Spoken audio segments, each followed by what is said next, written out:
هفضل وراكم لما تعملوا كل حاجه في البيت، وما نروحش مطاعم ولا نخرج من بيتنا ناكل بره الا كده رفاهيه بس. لكن هتعملوا كل حاجه في البيت زي بره واحلى كمان، بطريقه سهله جدا وبسيطه. جربوها ان شاء الله هتعجبكم قوي.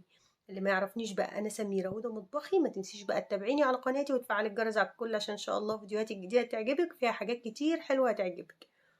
اول حاجه هنسمي الله، ومعايا شويه بهارات كده، معايا بابريكا، كزبره، كاري، بهارات فراخ، فلفل اسمر، وسنه قرفه صغيره، وسنه زعفران اللي هو لون الزعفران. هحط عليهم 3 4 معالق من الزيت زي ما انتوا شايفين كده حبايبي، وقلبوا الكلام ده كله مع بعض. يعني هنحط شويه زيت حلوين كده على قد كميه الفراخ اللي انت هتتبليها. طبعا كنت ناسيه الملح حطيته. وقلبي كل الكلام ده مع بعضه لما اتاكد ان الملح داب وكل حاجه دابت كده مع بعضيها. عندك هنا بقى الفراخ، انا قسماها، يعني قسمه الفرخه نصين بالطول. حابه تقطعيها براحتك، حابه تخليها الفرخه سليمه نقسمها من الظهر بس برضو براحتك. هننزل عليها الخليط اللي احنا عملناه ده. وبصوا انتوا شايفين لونه غامق ازاي، هتبصوا هتلاقوا دلوقتي لما ندعكوا في الفراخ لونه هيفتح، والزعفران لون الزعفران ده حلو جدا. وطبعا لو عندك زعفران طبيعي حطي، ده مفيش احسن من كده. هندلكها بقى كلها كده، ويعني نعمل لها مساج كده ندلعها. بصوا بقى الاكل السهل السريع ده مفيش احسن منه، ولا مواعين ولا كركبه ولا اي حاجه خالص. خدي بقى لفه في القناه كده، هتعجبك الفيديوهات القديمه، فيها حاجات كتير حلوه ان شاء الله تعجبك. هنسيبها بقى نص ساعه ساعه على حسب وقتك انتي. ونجيب حله كده نتاكد ان هي تخش الفرن عادي، ما يكونش يعني ايديها ليها ايدين ممكن تتاثر ان احنا ندخلها الفرن. انا حله ألمونيوم عادي خالص. هحط فيها شرايح من البصل زي ما انت شايفه كده، وكمان هنحط فيها طماطميه واحده بس او طماطميتين صغيرين نقطعهم برضو شرايح كده. في الوقت ده طبعا هنكون غاسلين الرز بتاعنا، رز البسمتي. حطيت برضو نص راس توم قطعتها بالنص، هحط نصها كده في قعر الحله، والنص التاني هنحطه من على الوش. الرز هنا انا غسلته بس ما نقعتوش، لان انا عايزه الرز ياخد اطول وقت في التسويه عشان الفراخ كمان تستوي. غسلته وصفيته من الميه، وده رز حبه طويله عشان في رز بسمتي في السوق حبه قصيره. حطيت نص راس الثوم، وحطيت فلفل، طبعا اللي حابب يحط فلفل حامي يحط، انا ما حطيتش فلفل حامي، حطيت فلفل بارد.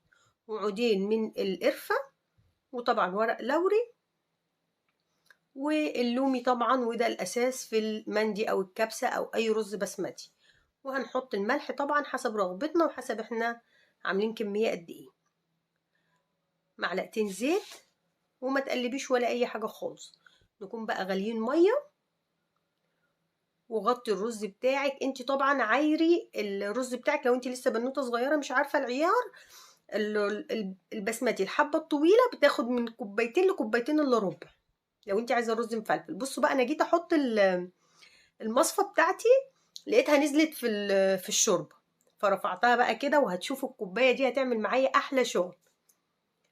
حطيت كوبايه كده بس عشان ترفع لي المصفى من الميه، عشان انا طبعا مش عايزه الفراخ تلمس الميه او الشوربه بتاعتنا. ورصيت الفراخ واقفل عليها بقى كويس جدا بورق فويل.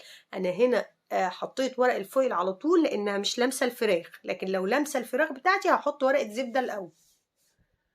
قفلي بقى وتاكدي ان مفيش بخار خالص هيطلع من الحله. وهندخلها الفرن البوتاجاز على طول. في اسهل من كده والله ما في. اكله سهله لذيذه في منتهى الجمال. هنحطها على ارضيه الفرن على درجه حراره عاليه الاول لحد ما تغلي، وبعد كده نهدي عليها النار. بصوا بقى الكوبايه واللي عملته، لمت كل العصاره اللي نزلت من الفراخ واللون الجميل، لمته في الكوبايه. فانا خدت بقى كده بالمعلقه، طبعا دي ما كانتش حاجه مش مقصوده خالص، ده اتعملت كده بالصدفه يعني. وانا بقى خدت كده بالكوبايه زي ما انتم شايفين، ورشرشت على الرز. ودي شكل الفراخ. حطيتها تحت الشوايه طبعا شويه. وهنا الرز بتاعنا كان استوى بعد ما حطيت بقى شويه اللي كانوا في الكوبايه دول. خليته كمان في الفرن 10 دقايق، وحطيت الفراخ تحت الشوايه.